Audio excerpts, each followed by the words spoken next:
We did catch up with some students a little bit earlier. They have been here about 5 days now. Just take a look at all of these tents. We've had dozens of students camping out. Just to give you a perspective of how much more food can be filled here, these 3 columns from top to bottom, that's how much the old facilities cooler could store compared to all of this. Utility crews still working to fix those down power lines, still busy. It has been busy all day. This multi-million-dollar helicopter has state-of-the-art equipment, including an augmented reality mapping system that shows up in 3D just below the windscreen here. Police have been working diligently really to put the pieces together. Still very active crime scene, and we want to show you just about a block away from us. We can see the SUV involved in all of this. Regardless of how you feel about these speed cameras, they generate money for the district, which means they impact the budget. So I can ask this program Copilot anything, and it'll write out the answer to that question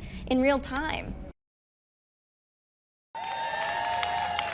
Montgomery County teachers and families rallying together, fighting against proposed budget cuts and the school system's plan to increase class size to save on teachers. That comes down on hurting students, and that's who we work for. That's why we do what we do, is for the kids. That's what brought Ellen Daniels out here tonight. It's outrageous. And Danelia Wilson, who teaches first grade at Wheaton Woods Elementary. She and others took to the streets. We stand up and we fight back. Protesting the district's plan to increase class size on average by 1 student system-wide and the proposed elimination of the COVID-era Montgomery Virtual Academy. I would love for the Board of Education to do the right thing to fully fund our schools in the way that we know our kids deserve. What do we want? Full funding. When do we want it? Now. The school system says they have to close a $30 million deficit after the county council made cuts to their budget request. But the council's president says the system's trying to distract people from its own mismanagement of funds. County council added $157 million more than last year's budget, funding at a level that is 99.2% of what was requested, to suggest that there are draconian cuts that are needed at a 99.2% funding level is absolutely unfathomable.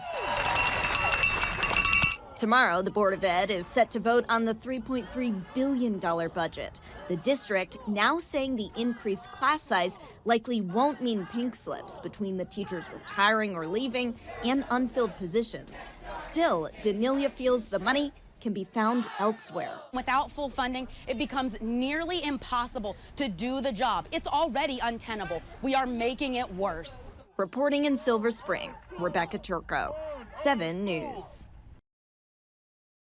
We know at least one of those fires was sparked by illegal fireworks called Roman candles. Now, fire officials say even the fireworks that are legal here can be dangerous if you don't use them properly.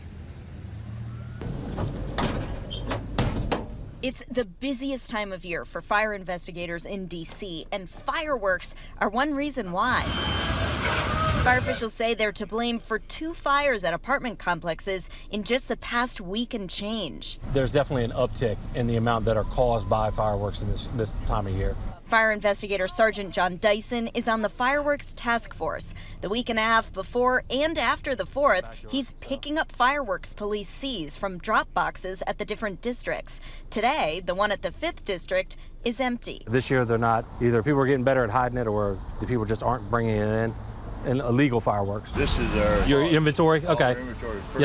Then he checks out the fireworks stands. The district has a bunch of licensed ones selling sparklers and other legal fireworks like these. The task force does surveillance, making sure they stay that way. We kind of watch them and see, hey, are they saying, oh, I got the good stuff and going to the truck and then coming out with stuff? But even when you're buying from a reputable stand like this, Sergeant Dyson says you still have to be careful with fireworks. He suggests a bucket of water to extinguish them in after. Anything that shoots off, projectiles, has a chance to catch stuff on fire, especially as dry as it's been. Fire officials say you can call 311 if you hear any fireworks going off or to report any illegal sales. Reporting live in Northwest, Rebecca Turco, 7 News. So many memories line the halls of the old Metropolitan Police headquarters. It's where Judith Ann Goodman started her career with the department. I saw a opening, so I said, okay, that's cool. I'll apply for that. She began as a police assistant in 1975, just shy of her 25th birthday. Oh yeah, I remember these. She flips through photos, snapshots of connections formed along the way. A lot of the people in this picture are in heaven, and just about every single one of them is retired. And that is a young me, very young me. Promotion after promotion, decade after decade. Now Judith Ann is wrapping up 49 years with the department, ending her time doing administrative work with the Violent Crime Suppression Division. Basically, a criminal's a free entrepreneur. That's what this country was built on. They have kept up with the times. She's seen lots of changes over the years, shifts in crime trends. Snatch and grabs and so on. Everybody's morphed to whatever generation they're in. Is it more dangerous out there now than it was? It's a different type of danger. And amid the danger officers face, Judith Ann is there to support them. Judy's always loud. I project. And she projects very well, but Judy has a heart as big as this room.